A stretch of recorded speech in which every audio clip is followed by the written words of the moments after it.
рахмет. Сырттан ішіп келдіңіз бе? Жоқ.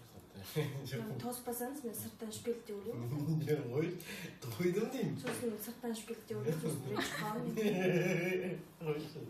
Тойдым мен. Сосын вообще сөйлеспей қалдым. 2-ақ қасық қалды ғой ішіп қойыңыз. Ішіп қойыңыз кән, ауызда 1-ақ қасық қалды кән. Қазір тауыспасаңыз просто ренжіп қалдыңыз кән.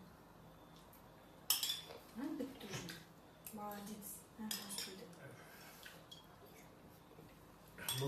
Міне, бірақ соңғы қасық, соңғы.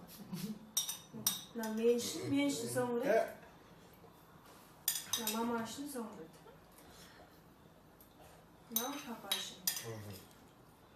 Вот, тән тосып қойды.